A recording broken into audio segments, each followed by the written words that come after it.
Hello, Umut here. Welcome to another video. Today I'm going to work on my traveler's notebook journal. I have these Jane Davenport inserts that are watercolor papers, and I work on this journal creating concepts from napkins actually. I love using napkins in my journals, and here is a very beautiful one with its blue and pink colors. It's kind of magical.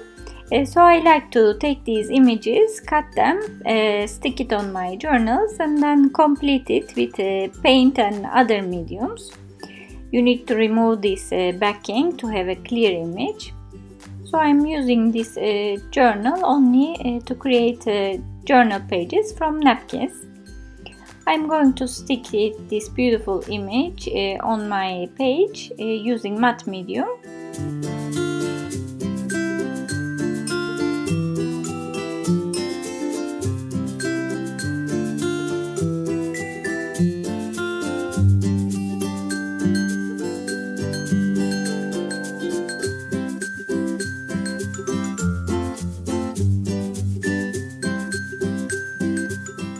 And now it's time to integrate this image into the page.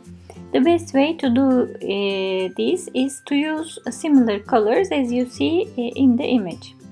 I accidentally damaged the napkin, but no worries. A way to fix it is we have still the napkin, and I'm tearing off just a bit of it, and I'm going to stick it on top of it.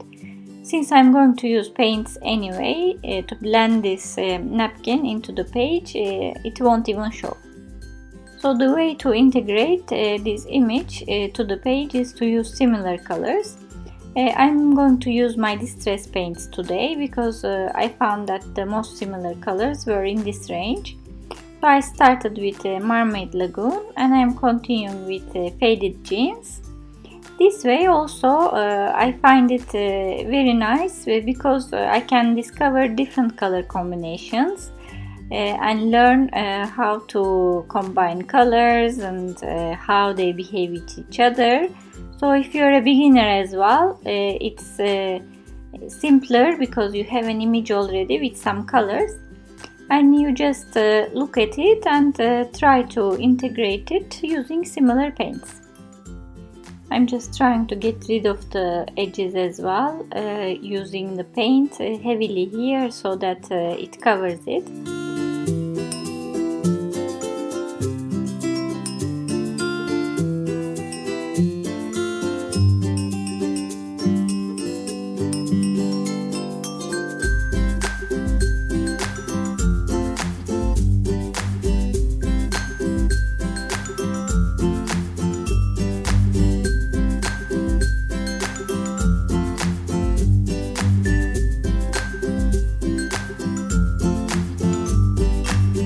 I think I'm in a good position with all the paints covering all this patchwork. I'm going to move to the next stage, looking for another image to create a design. This is a ballerina that I cut with my digital cutter. I use a silhouette portrait to cut out some images. So it's very cheap to buy images there, or even you can upload your own images and cut them. I cut them and keep it on the side to use it in the future. So I found this ballerina and I thought it went with the concept. So you will see how I am going to use her. I colored her with tattered rose, I think distress paint. And now I'm going to create some more blurry background around this balloon. So I'm using dried marigold and the same tattered rose. Just trying to create some sort of foggy background before it moves on to the blues. These colors also match with what I see in the picture. So again, it all makes the whole thing very cohesive.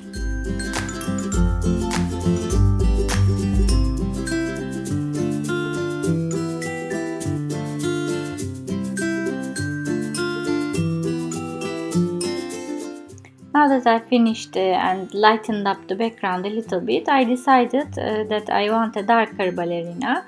This way it will be very cohesive. There is the balloon with this color, dark color, and my ballerina will be on the other corner with the same color.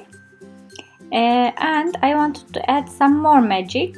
I'm using my light modeling paste and the same pink color that I used. I'm mixing them, and I'm using this fireworks stencil. I'm going to add the online links where you can find these images. If you have a digital cutter, you can easily cut them with a stencil sheet. It's very easy. Again, for me it's cheaper than buying a lot of stencils. I use my digital cutter that I invested, but then I'm paying much less to these images to cut these stencils. After creating my fireworks, I'm using my Tim Holtz clippings collection to choose my sentiment.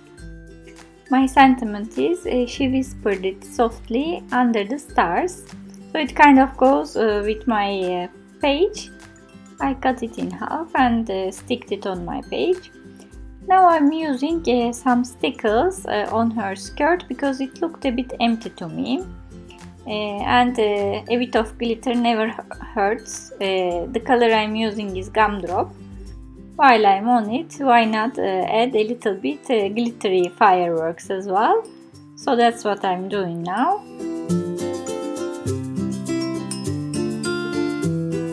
Unfortunately, the order is wrong. I forgot to shade my girl before I put the stickers, so it will be a little bit tricky.